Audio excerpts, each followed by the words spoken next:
kejadian duka ini itu duka kami semua yang ada di Provinsi Papua.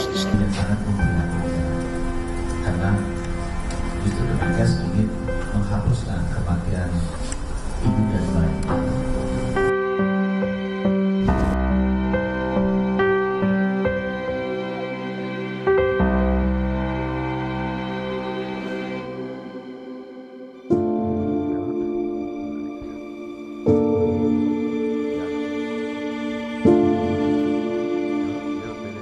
Yohan Calvin KB dan Alfonsina KB masing-masing berusia 11 dan 6 tahun hanya bisa termanggu di depan pusaran sang ibu Irene Sokoi.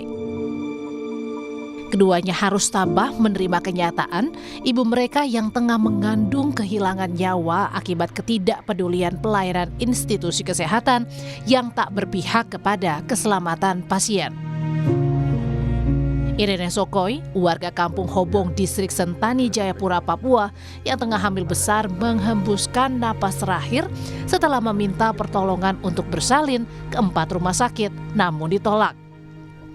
Mertua Irene Sokoi menceritakan bagaimana lika-liku ketika mengantar menantunya memohon pelayanan ke 4 rumah sakit di Jayapura. Mereka gagal mendapat pertolongan dengan berbagai alasan. Bicara dengan dokter bilang sudah ada rujukan ke Dian Harapan. Sudah kami lari ke Dian Harapan dengan petugas 3 orang. Dua orang, ya. Sampai Dian Harapan tidak diterima. Sudah kami cari jalan ke rumah sakit AB. Rumah sakit AB sama juga tidak terima. Kami ribut di situ, petugas juga malas tahu. Ini kadang sudah mereka terlalu lama bertahan, toh akhirnya sesak napas naik. Tapi Bapak dorang harus bayar DP 4 juta dulu, baru kami layani. Saya tidak, tolong dulu, selamatkan nyawa dulu, jangan uang yang langsung masuk. Sang suami bahkan menyebut ada rumah sakit yang meminta uang muka 3 hingga 4 juta rupiah. Itu pun belum tentu langsung ditangani karena ketiadaan dokter. Kalau BPJS kan ada ruangan-ruangan untuk BPJS, karena memang dia penuh sekali, jadi dia bilang yang ada tuh VIP saja, 3-4 juta kamu bayar dulu. Iya, dia bilang, belum tentu ada dokter katanya begitu. Ketung karena takut nampaknya sudah sesak, jadi lari lagi ke dok 2. Jadi suster bilang karena mungkin ke sana jauh, takut juga atau putar balik, ya sudah memang tidak bisa. Gubernur Papua Matias Fakhiri menyebut masalah pengabaian terhadap Irene Sokoi menimbulkan keprihatinan mendalam. Ia berjanji segera mengevaluasi pelayanan rumah sakit di Papua.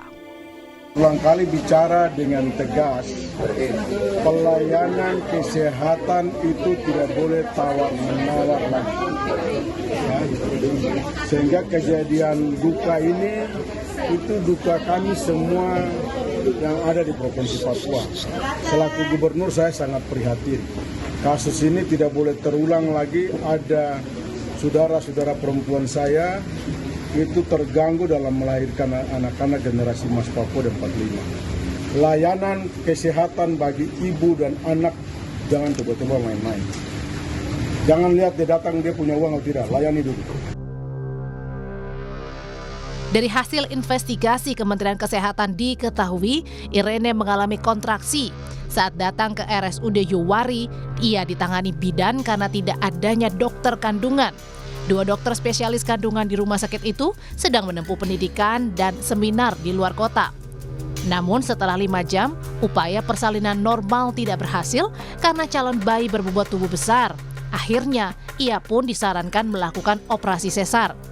Irene kemudian dibawa ke rumah sakit Dian Harapan, namun rumah sakit tersebut tak dapat melayani karena tidak ada dokter anestesi dan ruangan NICU penuh. Ia kemudian dirujuk ke rumah sakit AB Pura. Namun di rumah sakit AB Pura, Irene Sokoi juga tak bisa ditangani. Alasannya semua ruangan operasi di rumah sakit tersebut sedang direnovasi. Kemudian Irene dibawa ke rumah sakit Bayangkara. Fasilitasnya lebih lengkap dan juga ada dokter kandungan, juga dokter anestesi. Namun ruang rawat untuk pasien BPJS sudah penuh. Hanya ada ruang VIP dan pihak keluarga diminta uang muka 3 hingga 4 juta rupiah. Karena tak ada biaya, Irene Sokoi dan keluarga memutuskan pergi ke RSUD Dok 2. Karena kondisinya semakin memburuk, Irene Sokoi mengalami kejang dan dibawa kembali ke Rumah Sakit Bayangkara. Namun di rumah sakit tersebut, nyawa Irene tak tertolong. Irene meninggal dunia 17 November 2025 sekitar pukul 5 pagi waktu Indonesia Timur. Kematian Irene Sokoi menjadi perhatian Presiden Prabowo Subianto. Presiden meminta Kementerian Kesehatan dan Kementerian Dalam Negeri mengaudit rumah sakit di Papua. Audit dilakukan untuk mengetahui penyebab korban ditolak rumah sakit hingga nyawanya melayang. Saya melapor pada beliau. Jadi antaranya itu perintah beliau untuk segera lakukan perbaikan audit, dan saya sudah nyampaikan, saya sudah komunikasi dengan gubernur, sudah. Saya minta gubernur, begitu saya dapat informasi, gubernur Pak Matias Fakiri sesegera mungkin ke rumah korban, keluarga korban, semua dibantu. Yang kedua, melakukan audit internal, masalahnya di mana. Dikumpulkan rumah sakit itu, termasuk juga pejabat-pejabat yang di dinas kesehatan dan lain-lain, baik provinsi, kabupaten, dan juga yang swasta. Kementerian Kesehatan menegaskan undang-undang melarang rumah sakit menolak menangani pasien yang sedang dalam kondisi darurat. Terkait kematian Irene, Kementerian Kesehatan memastikan akan ada sanksi, mulai dari yang ringan hingga yang paling berat adalah pencabutan izin rumah sakit dan sanksi kepada penanggung jawab rumah sakit. Rumah sakit itu dilarang, sekali lagi dilarang menolak pasien dalam keadaan atau kondisi kegawat daruratan. Dan untuk itu maka nanti Dinas Kesehatannya sebagai pihak pemberi izin, memberi izin akan melakukan pendalaman lagi, dan sanksi ini mulai dari yang terberat, pencabutan izin rumah sakit, sampai dengan pembinaan yang lebih lanjut dilakukan, termasuk kepada direktur dan penanggung jawab rumah sakit tersebut. Menteri Kesehatan Budi Gunadi Sadikin menyesalkan peristiwa meninggalnya Irene Sokoi dan calon bayinya setelah ditolak ditangani 4 rumah sakit di Jayapura, Papua. Kemenkes menyebut ketiadaan dokter spesialis kandungan dan anestesi memang menjadi masalah nyata.